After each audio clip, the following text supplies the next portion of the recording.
जब मैं जर्मनी के लिए स्टूडेंट वीज़ा अप्लाई कर रहा था तो उस यूनिवर्सिटी की एक शर्त थी कि मुझे अपने एक प्रोफेसर से रिकमेंडेशन लेटर साइन कराना था। तो उस रिकमेंडेशन लेटर के लिए मैं यूनिवर्सिटी गया और रिसेप्शन पे जाके पूछा कि ऐसे कोई प्रोफेसर इस वक्त मौजूद हैं जो मेरे लिए मेरा रिकमेंडेशन लेटर साइन कर दें। तो उन्होंने एक प्रोफेसर का नाम लिया जो हमारी यूनिवर्सिटी के स्टार थे।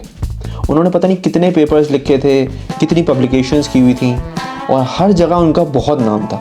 उनके ऑफिस की तरफ जाते हुए मैं बहुत एक्साइटेड भी था और बहुत टेंस भी कि मैं एक ऐसी अमेजिंग पर्सनैलिटी से मिलने वाला हूँ और वो मेरा रिकमेंडेशन लेटर साइन करने वाले हैं। मैं उनके ऑफिस की तरफ पहुँचा, उन्हें पूरी सिचुएशन बताई और उनसे रिक्वेस्ट की कि वो मेरा लेटर साइन करते हैं। लेटर की तरफ उन्होंने एक बार देखा, पेन उठाया और मुझे जवाब दिया वाई नॉट।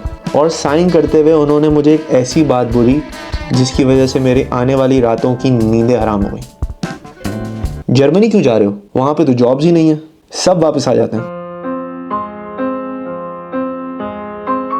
ये सुनकर मेरा बस नहीं चल रहा था कि मैं वहीं खड़ा रोना शुरू कर दूं, क्योंकि मैं एक मिडिल क्लास फैमिली का लड़का जो वैसे ही अपनी जॉब छोड़ चुका था, फैमिली, घर सब कुछ छोड़ के एक ऐसे मुल्क जा रहा था जहाँ की ज़बान भी मुझे नहीं आती थी। मेरे दिल में वैसे ही बहुत डाउट्स है और अब एक ऐसी बज़ाहिर क्रेडिबल पर्सनैलिटी मुझे ये बोल रही थी कि जर्मनी में तो जॉब्स ही नहीं है, सब वापस आ जाते हैं। खैर, उनसे साइन करवा के मैं बाहर निकला और सामने मुझे नजर आई अपनी क्लासमेट। उससे मैंने बात करना शुरू की और उसने मुझसे पूछा कि आजकल क्या कर रहे हो। तो मैंने जवाब दिया कि यार जर्मनी जाने की तैयारी कर रहा हूँ। तो उस पर उसने मुझे कहा कि मेरा एक दोस्त भी जर्मनी गया था, उसको घर की इतनी याद आई कि होम सिक हो गया, वापस आ गया 2 महीने में। अब मेरा डाउट डबल हो गया।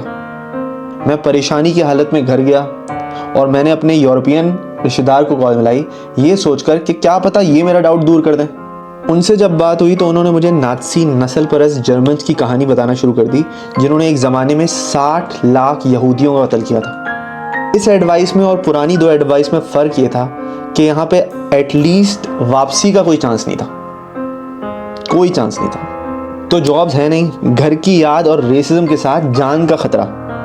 उस वक्त मुझे जर्मनी जाने से अच्छा सोमालिया या सूडान जाना लग रहा था। उस रात मैं टेंशन में सो नहीं पाया क्योंकि मेरे दिमाग में बहुत सारे सवाल चल रहे थे। क्या मैं कोई मसले में तो नहीं पड़ जाऊंगा? क्या मैं कोई गलत डिसीजन तो नहीं ले रहा? मगर इतनी रात को लकीली कोई जवाब देने वाला नहीं था, इसलिए मुझे जवाब खुद निकालने थे। तो मैं उठा, कंप्यूटर ऑन किया और अपनी रिसर्च खुद शुरू कर दी। और काफ़ी देर रिसर्च करने के बाद मैं इस कंक्लूजन में पहुंचा कि जगह अच्छी है, रिस्क लेना बनता है। इस बात को कुछ साल गुजर गए। मैं अपने आप को शायद दुनिया का सबसे लकी बंदा समझता हूँ कि जर्मनी पहुँचते ही मेरी जॉब लग गई। उस जॉब के ज़रिए जितना मैं कमाता हूँ, अल्लाह ताला इतना देता है कि मैं हर साल कम से कम 2 बार पाकिस्तान जाता हूँ, तो इसलिए इतनी ज़्यादा होम सिकनेस भी नहीं होती। और जितने जर्मन से मैं आज तक मिला वो बहुत ही रिस्पेक्टफुल और हेल्पफुल थे, तो इस मामले में भी सब अच्छा था। और आज फाइनली मुझे परमानेंट रेजिडेंस का कार्ड मिल गया, तो अब जर्मनी में रहने के लिए मुझे किसी जॉब की ज़रूरत नहीं है। उन 3 मशवरों ने मुझे काफ़ी दिनों तक बहुत स्ट्रेस में रखा, मगर एक ऐसा सबक सिखाया जो मेरे जर्मनी में बहुत काम आया और मुझे लगता है पूरी ज़िंदगी काम आएगा, कि मुफ्त के मशवरों से बचो और अपना होमवर्क खुद करो।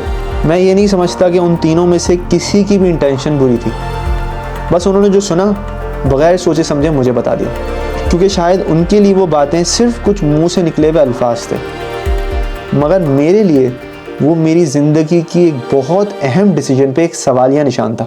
इसलिए जब भी कोई बहुत बड़ा डिसीजन लेना हो, चाहे वो जर्मनी जाने का हो या कहीं और, दूसरों के मशवरे लेने के बजाय अपना होमवर्क खुद करें, क्योंकि ख्वाब आपका है तो उसकी हिफाजत भी आपको ही करनी है।